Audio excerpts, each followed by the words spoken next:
This installment of the now quite long series on Circle of Hands looks at Chapter 6, which is called Gray Magic. And it is in this chapter that we get to the details about what magic is in practical terms from the point of view of the people who live in the Crescent Land. What does magic do? What do the people who cast magical spells do? What are the consequences? What are the effects of swearing an oath? This is the magic chapter. It's called Gray Magic. As we've mentioned in earlier installments, the magic of the Crescent Land, the magic of the game, is described, let's say philosophically or metaphysically, as being black or white. And traditionally in this world, practitioners of magic, people who become magical, have had to make the choice to be one or the other. They have followed a pursuit which has led them to be one or the other, but one of the many upheavals being caused by the Circle Knights is gray magic, an intentional, focused act of being neither white nor black, but gray. It's interesting. The game itself for the casting of the magic is quite simple, but let's take a look at how it's skinned. How does the magic present itself in the Crescent Land first? In Circle of Hands, the characters, the Circle Knights, they are described throughout as being capable fighters and knowing gray magic. I'm just going to keep calling it gray magic. So they are among the toughest people, physically and mentally, that you might likely meet in the Crescent Land. And I think it's not an exaggeration to say that after a while in play, the characterization of these characters will perhaps begin to manifest itself as feeling like you have every right to come into a place and make changes. Not so much that might makes right, but in this setting, might can make right, and who's going to stop you anyway? But these characters, in order to be capable of harnessing their internal energies and creating magical effects, of allying themselves with these black and white perspectives on magic, harnessing them and walking this narrow path of gray magic requires a lot of them physically. It discusses in the beginning of the magic chapter that you're not going to find the typical wizard, the frail, bookwormish character who needs a lot of guards around them.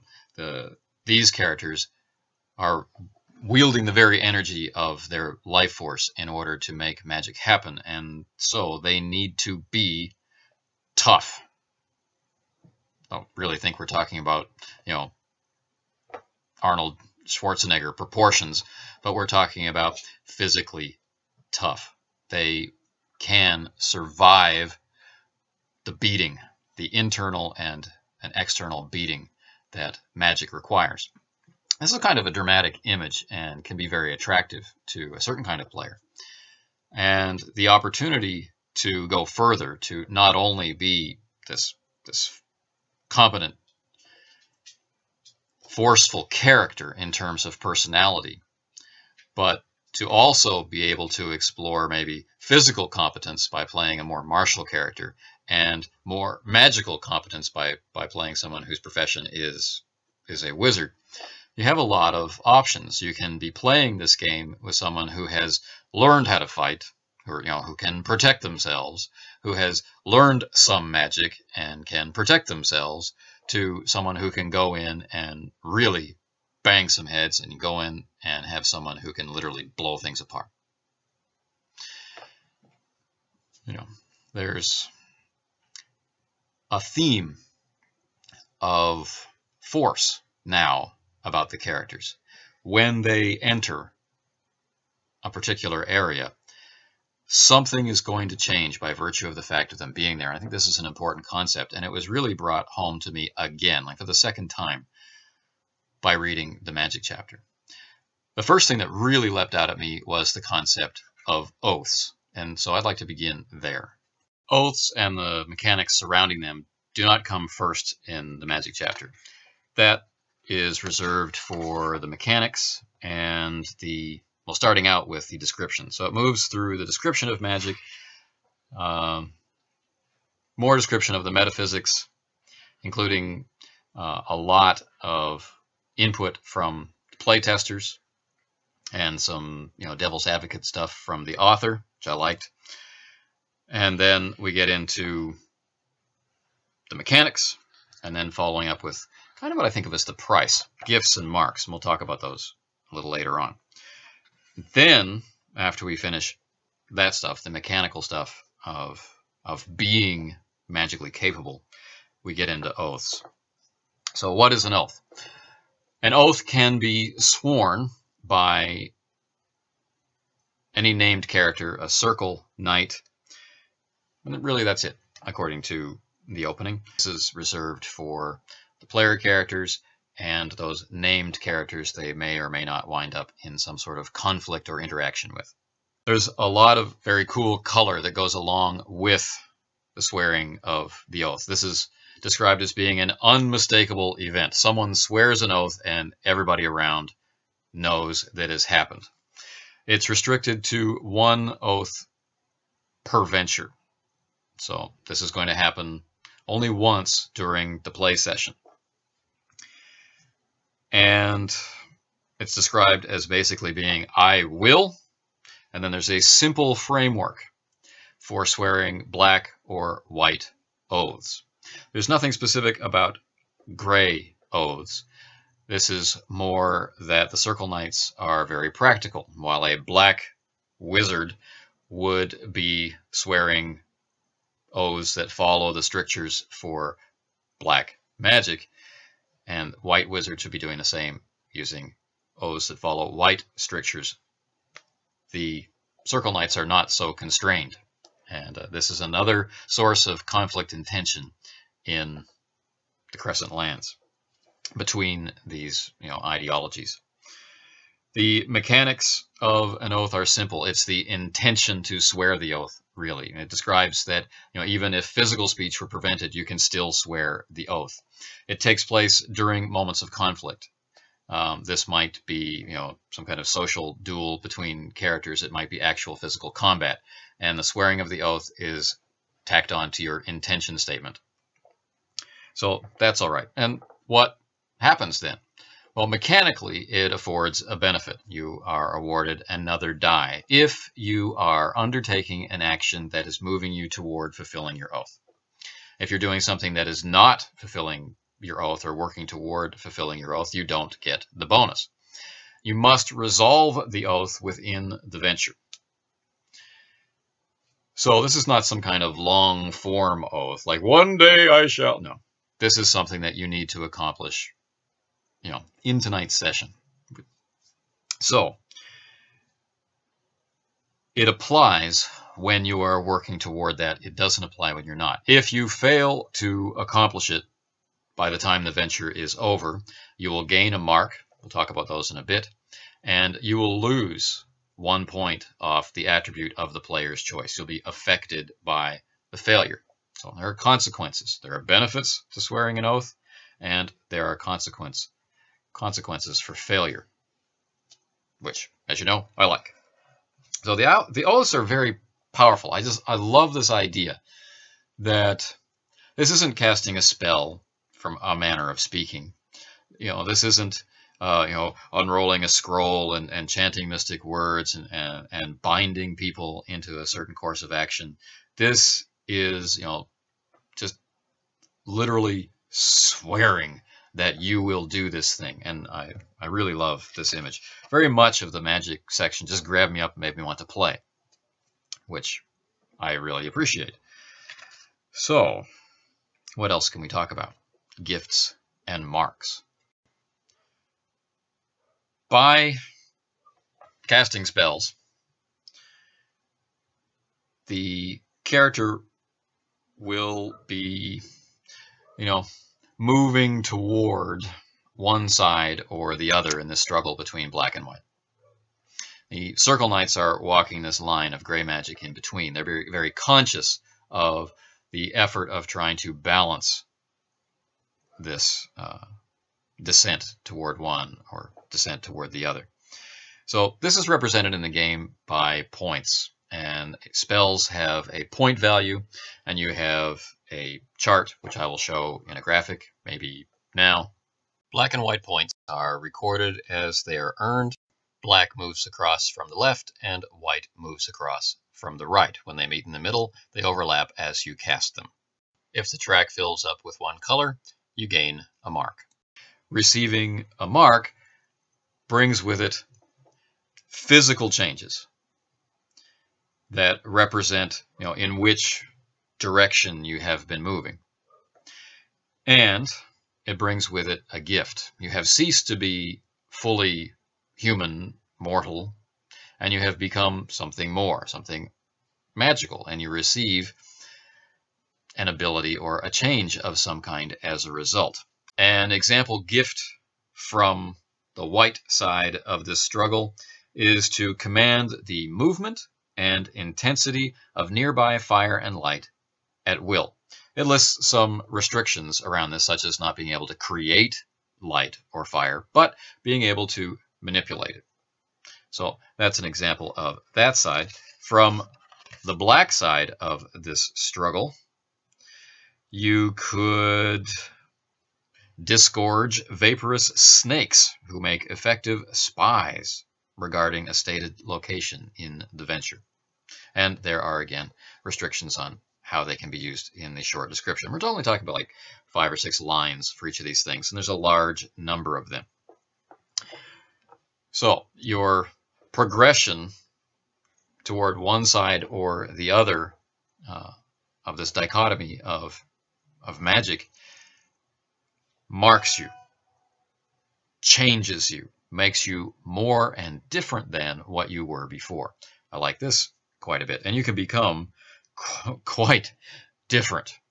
Now, the Circle Knights, with their focus on gray magic, may be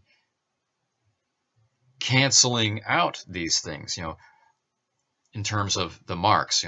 They begin to seem more like a white wizard, and maybe then focus more on black. It's a choice, it's a decision, something that is just inconceivable to white wizards and black wizards. You can't do that, but yet they do. As described, the physical changes of marks are pretty extreme.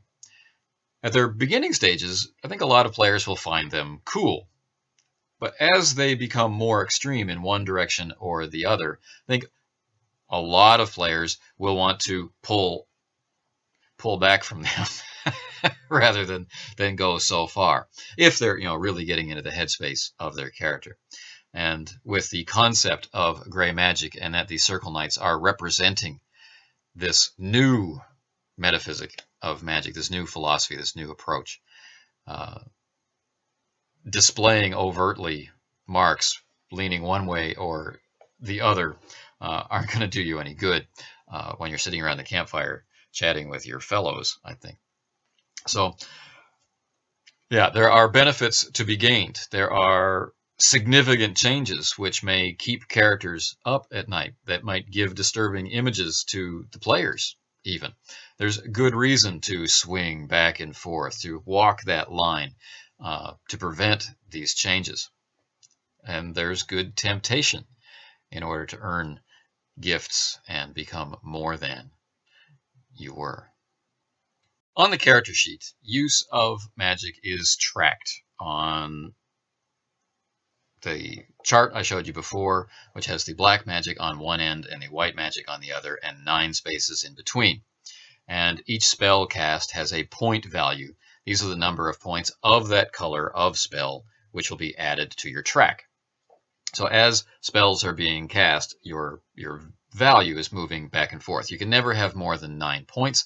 When all 9 points are one color, you gain a gift and a mark. So that's pretty simple. If you exceed by a large number, those excess points aren't counted. You've been, marked. You've received a gift. That's where they went, I guess. So this is pretty easy to keep track of. You can do it visually with tokens. You can be, doing tick marks and whatever. But these values will be shifting, changing, moving up and down through the course of play. And if they're not, then you have a pretty clear representation that you're leaning toward one side or the other. So then, how gray really are you? I can easily imagine some characters or some players very carefully walking the line with their characters and casting, a 2-point black and a 2-point white, and and just keeping their characters pristine, not wanting them to have any changes. And this is interesting. And as Circle Knights get passed around, you can't play the same character twice. You can't play the same character twice, but the same character might be picked by someone else later on, and they may approach the magic differently. And why is that? Why were they all gung-ho this session and more cautious in the next session? What's going on? And there's a lot of basis for role play there. And one thing that we haven't been talking about, which has been a recurring theme, I've been kind of saving it for the end, is the concept that the author Edwards puts forward by saying there needs to be soap opera. Right?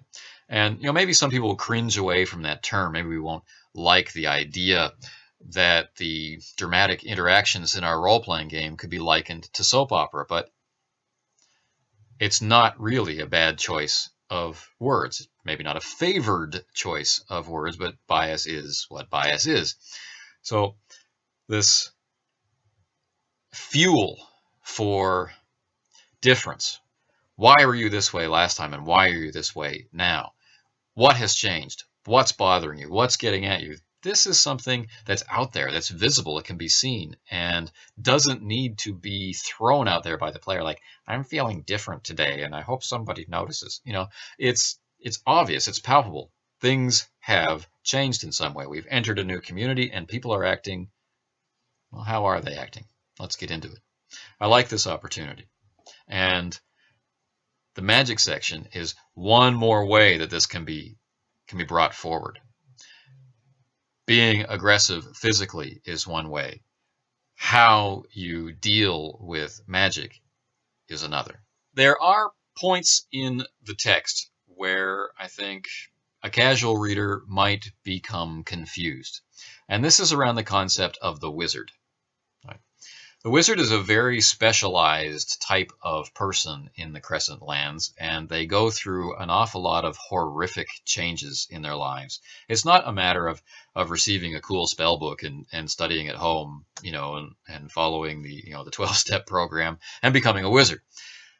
Serious sacrifice needs to be made. Horrific and horrifying experiences. Trading away of your humanity has to be done in order to become a wizard. And maybe at a certain point, it's no longer about your intention to become a wizard. Maybe it's about becoming a wizard, whether you will or not. And these are not the Circle Knights. But the Circle Knights are described as not being wizards. But some Circle Knights might be wizards. And I think there is some confusion in how the text is laid out on this point. But there is a profession that you can choose as a Circle Knight, which is wizard, meaning before you became a Circle Knight, you were a wizard of one type or the other. And now think about this. This is a land where nobody has ever walked this line of gray magic. You are one or the other. If you're a wizard, you have traveled very far down this road toward one or the other. You're marked, right? You are no longer human in a very specific way that marks you as what you are, a white wizard or a black wizard. And then you fall in with these group of people who are talking something that makes no sense, that it's like someone telling you that, you know, they opened their front door and fell up into the sky, right? It doesn't make any sense. It shouldn't happen. And yet it's true. And you walk away from this devotion to this principle, this important cosmic principle that you have turned your whole life upside down for, you've turned your whole physical form inside out for, and you become something else. This is pretty potent, probably pretty rare. Also, from a point of play perspective, as described in the text, powerful yet draining, because the source of your magic is the very thing which gets hammered down in violent conflict. So if you're there wielding weapon and spell, you're burning your candle at both ends. And for those of us who enjoy play that involves a lot of risk and then reward, this is very compelling stuff. So the wizard characters have some interesting quirks, some interesting benefits. They can sense nearby spell casting. They can identify currently active spells or enchantments. They understand if a creature has been created by magic, and they know the color of a spell, either as it's cast or when it's encountered. The sense is active and used when the player announces it. So this is to be tracked by the player. If they wish to be aware of something, they need to talk about it. So that's kind of interesting. Learning magic, as we've discussed, it's possible to know magic without being a wizard. Becoming a wizard is drastic. It involves extended contact with magic, and for white and black wizards, that means magic of that particular color. And the person becomes more and more extreme. And while there are texts out there, they are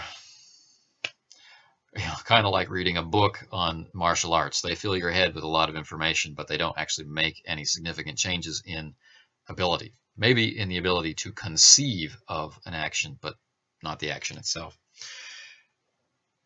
Learn by doing, in other words. So it's very powerful. So we've got this bold text here. Circle Knights do not become wizards in play. It's possible that other characters you meet will become wizards in play.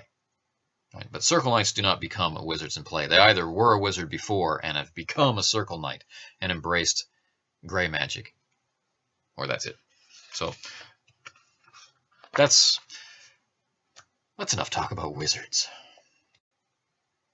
As a character, Circle Knight, not a wizard, a character receives a number of spells equal to their points in their wits score. And this has to be divided evenly between black and white, as represents the gray magic. Let's call it a philosophy. For Circle Knights who were wizards of one color or another, they know all the spells, all the black spells, all the white spells. They can cast them equally. Now, what do I mean by all? There are, unless I've miscounted, 43 spell entries for white magic, and there are 41 entries for black magic. And what's kind of interesting is that one of the black magic spells is a spell that allows them to twist white magic spells so they can use them. And they can use a number of those, again, equivalent to their wits. So, that's kind of interesting. So, by far, the most capable wizards would be these gray wizards. They're doing this balancing act. But Gifts for the Gray Wizard are choices. They have some say in how they are marked by their magic use, whereas the Black Wizard or the White Wizard, the gifts that come upon them, they have no control over. It's determined randomly by a die roll. So everything about Gray magicians, Gray wizards, flies in the face of everything that has heretofore been true about the study of magic.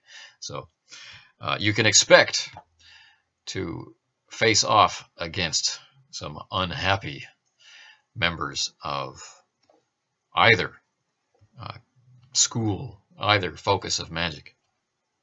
The cost of a spell is deducted from brawn in the same way that you would reduce brawn for moving ahead in the initiative order. Right, so this is like a representation of fatigue. This is a reduction in capability of the character for a short period of time. It will recover for the next scene, unlike an injury, which will continue on for a while. But in the moment, it has the same effect. If your brawn and quickness are reduced to 0, remember, you're in significant trouble. So you're intentionally reducing your brawn, meaning any weapon strike you might happen to take in the interim is far more dangerous. So you better make good use of that investment.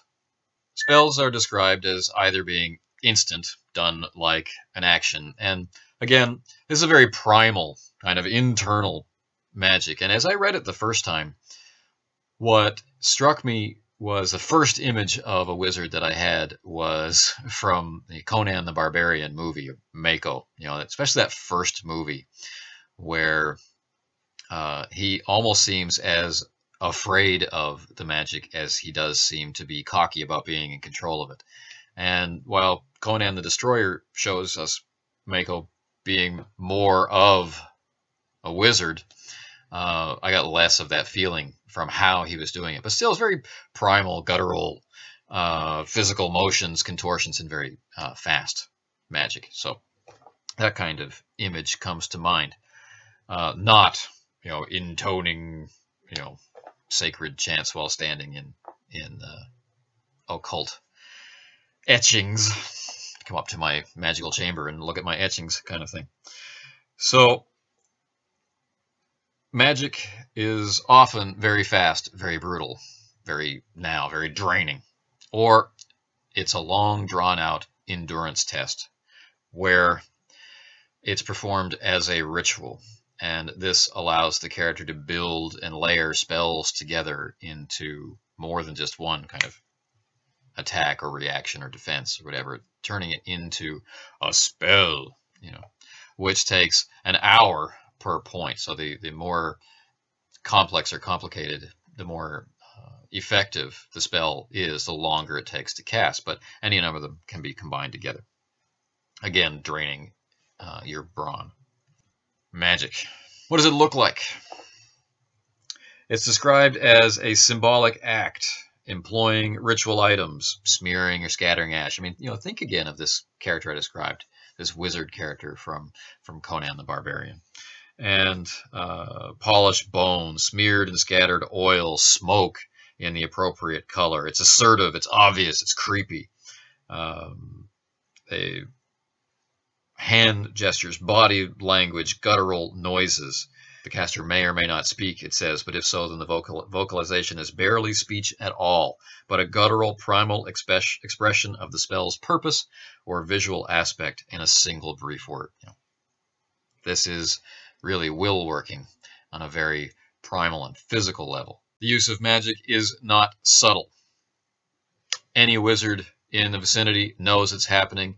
When you make your statement, you describe that you are casting a white spell or a black spell. You describe what you're doing so that those with senses don't have to interrupt with game speak to find out what's going on. Right? Those who don't know, don't know. Those who do know. Great. So the recipient of the spell react. They are hit, they are disrupted, they are changed by the magic. The person casting the spell is obvious. The energy is obvious, can be seen. You know, magic is not mundane, hidden, quiet. Did it happen? Did it not happen? This is not that kind of magic. There are rules provided, just a little paragraph, for how to cast magic surreptitiously. But a wizard can never be fooled by this. They always know that a spell has been cast and what type of spell it was. The effects of some spells can be amped up. It's referred to as pumped or pumping up, using or investing more brawn into it. This doesn't change its value in terms of color points added to your track, but it does increase the effect. And again, you're playing that brinksmanship approach as you're decreasing your brawn and putting more and more of yourself into magic that better have an effect before someone gets to you and tries to hack you to pieces. Let's look at some sample spells. I'll just pick some randomly where my eye falls. The first one I see here on page 122 is Blade. What does it do? This is a 1-point white spell. It's described as being creation, and it's described as not having a ritual form.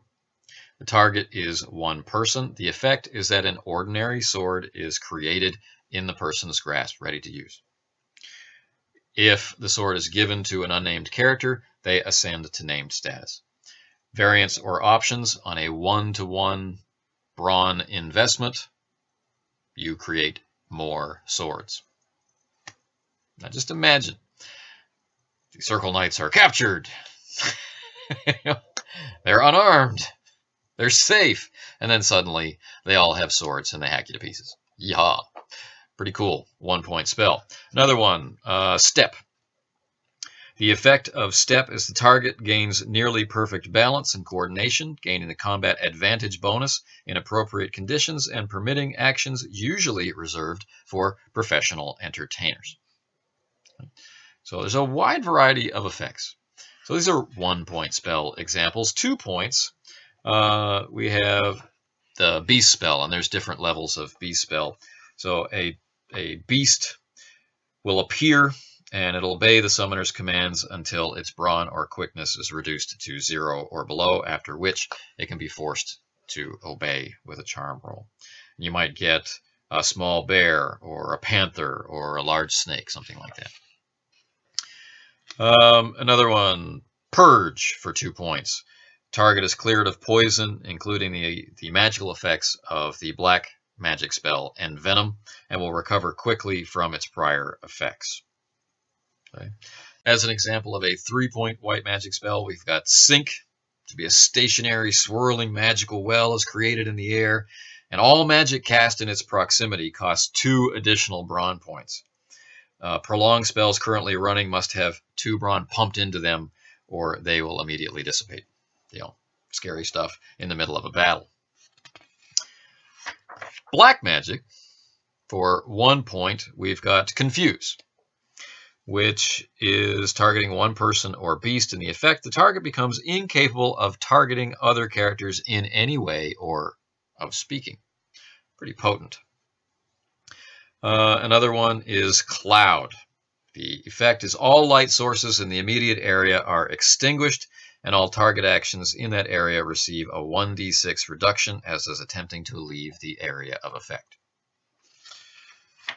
An example of a 2-point black spell is Flesh.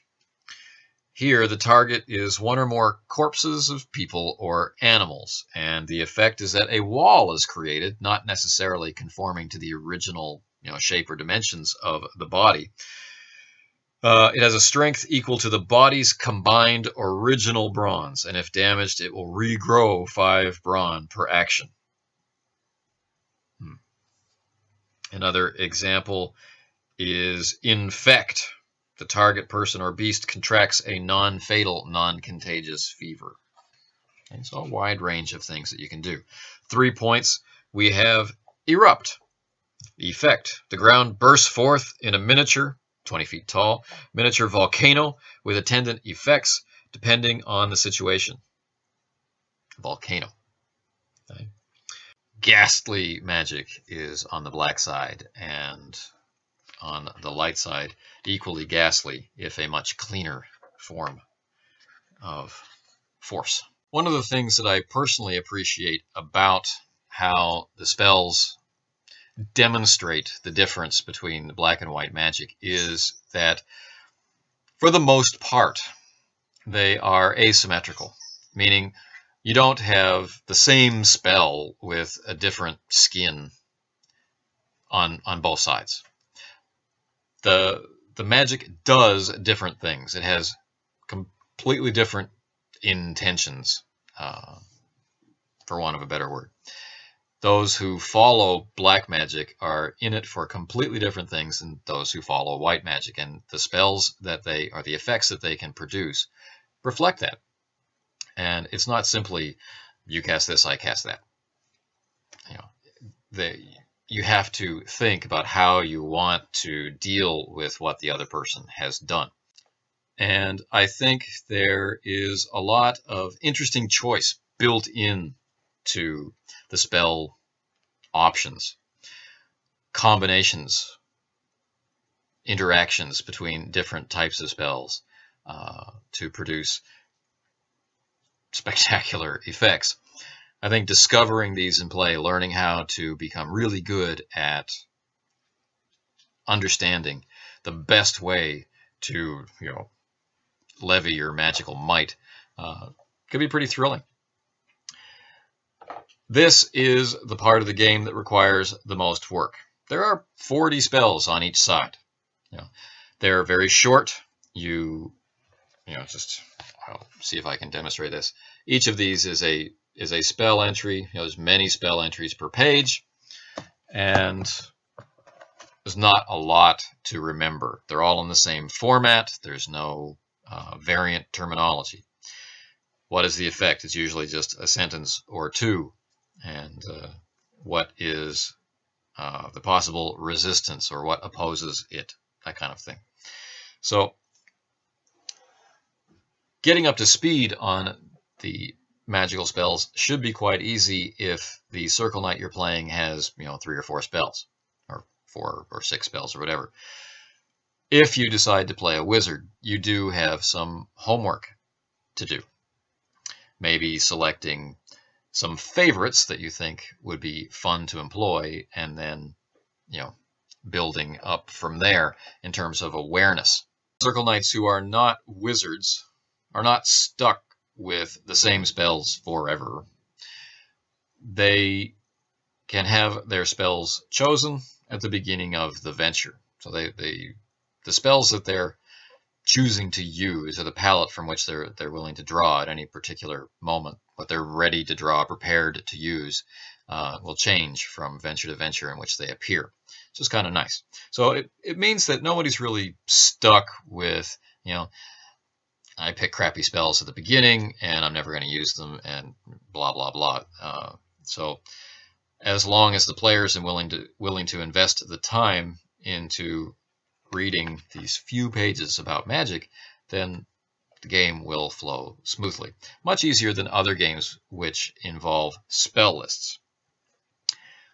More comfortable to have a spell list maybe for a lot of players than to have a freeform magic system, and certainly has a faster preparation time. You can simply read it and know what it does. We don't have that question time. Now, while I personally prefer freeform magic, it's just a preference. This game goes a long way to reducing any resistance I might feel about, it's a spell list system, by giving you the option to play a character who's a wizard and therefore having access to all the spells. Go ahead. So in practical effects, it feels like a freeform system. So, that's nice. So, to review, how does magic work? Magic racks, changes the body. There are no weak, frail wizards. In order to be one, they have to be physically and mentally fit. As they use magic, the magic they use changes them. White wizards change in a very specific way, becoming less and less human, filling up with this ethereal silver light, losing the pull of the flesh. They sleep less, eat less, cannot procreate, this sort of thing.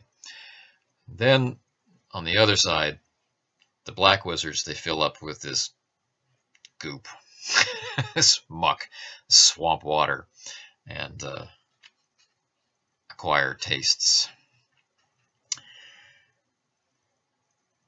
The gray magicians are balancing these two changes. Right? Magic marks you, inescapable, unless you walk a very razor-fine line. To cast a spell costs you physically. This is represented mechanically by the reduction in the bronze score.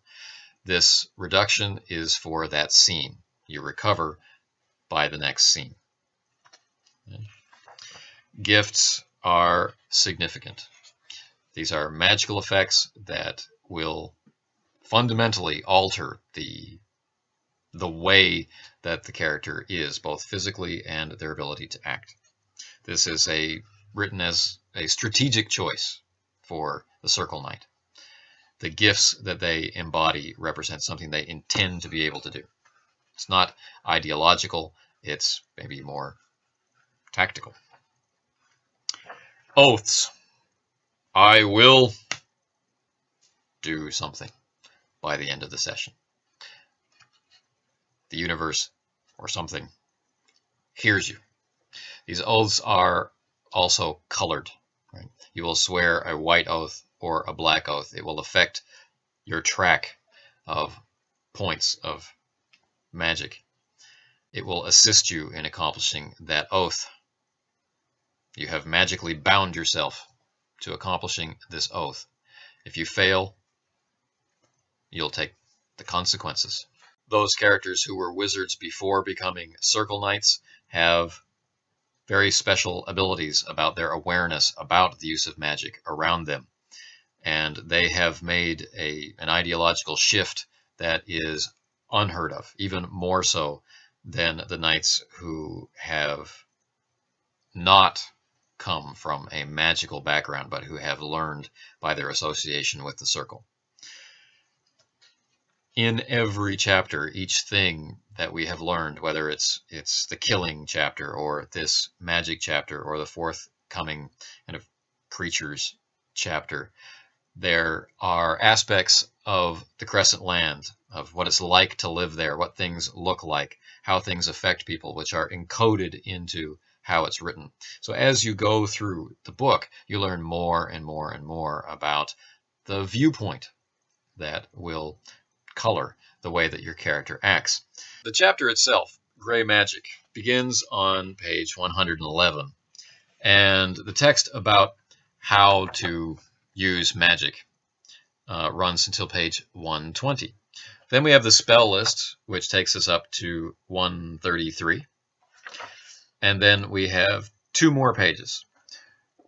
One is a column on spell combinations, which gives you a head start on how to figure out how to put your spells into effective action. And it has the rules for making enchantments, where you permanently sacrifice brawn to create a spell as an enchantment. Then there's a final small section on use and consequences of enchanted items. That concludes Chapter 6, leaving us with Chapter 7, Light and Darkness. That will be the last chapter that I look at in this way, and the last video in this series will be, I guess, what we would call my review of Circle of Hands prior to play. This will be my overview of the game as it reads. Eventually, a final video will be added to the playlist, which talks about how the game actually plays at the table. Okay. Thank you for watching. If you stay with me this long and through all of these many videos, thank you for your attention. We're almost done.